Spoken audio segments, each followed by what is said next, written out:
share and subscribe for more updates and one like please. ఈ రోజు మనందరి అభిమాన క్రికెటర్ మహేందర్ సింగ్ ధోని బర్త్డే. ఆయన లైఫ్ నుంచి మనం జీవిత పాఠాలను నేర్చుకున్నాం. ఇప్పుడు ఆర్థిక పాఠాలు కూడా నేర్చుకుందాం. ఎంఎస్టీ ఎంత టెన్షన్ సిచ్యువేషన్ అయినా మైదానంలో కూల్ గా కనిపిస్తారు. ఆ కూల్నెస్ 22 గజాల పిచ్ పైనే కాదు, బిజినెస్ పిచ్ పై కూడా కనిపిస్తుంది.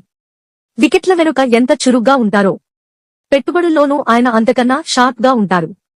క్రికెట్ నుంచి రిటైర్మెంట్ తీసుకున్నాక వ్యాపార రంగంలో హెలికాప్టర్ షాట్లు ఆడుతున్నారు. కొన్ని ప్రొడక్ట్స్ కి బ్రాండ్ అంబాసిడర్ గా ఉన్న ఆయన స్టార్టప్ కంపెనీలలోనూ భారీగానే పెట్టుబడులు పెట్టారని తన అభిమానులకు కూడా తెలిసి ఉండదు.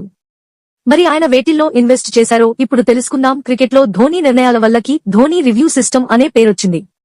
ఆ నిర్ణయాలు మైదానంలోనే కాదు, పెట్టుబడుల్లోనూ అంచనాలు తప్పవు. ధోని ఎంత ముందస్తుగా ఆలోచిస్తారో ఆయన పెట్టుబడులు పెట్టిన సంస్థలే అందుకు నిదర్శనం. ఈ మధ్య వేగంగా అభివృద్ధి చెందుతున్న రంగాల్లో డ్రోన్ వ్యాపారం ఒకటి. అలాంటి డ్రోన్స్ కి సంబంధించి చెన్నైకి చెందిన గరుడ ఏరోస్పేస్ లో ఎంఎస్డీ ఎప్పుడో ఇన్వెస్ట్మెంట్ ప్రారంభించారు. అలాగే ఖాతాబుక్ అనే కంపెనీకి బ్రాండ్ అంబాసిడర్ గా ఉంటూనే అందులోని వాటాను కలిగి ఉన్నారు. పాత కార్లను కొని విక్రయించడానికి ఆన్లైన్ సేవలనందించే కార్స్ 24 అనే ప్లాట్ఫామ్ లో ధోనికి పెట్టుబడులు ఉన్నాయి.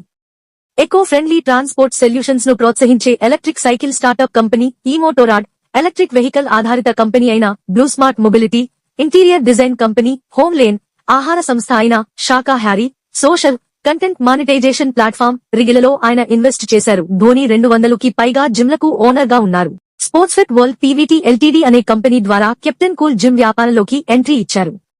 అరుణ్ పాండే, ధోని బిజినెస్ మేనేజర్ తో కలిసి ఎంఎస్డీ ఈ కంపెనీని స్థాపించారు.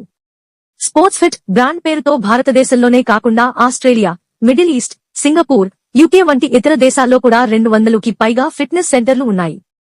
అలాగే తన ఫామ్ హౌస్ లో ధోని సేంద్రియ పద్ధతిలో పెద్ద ఎత్తున పండ్లు, కూరగాయలు సాగు చేస్తున్నారు.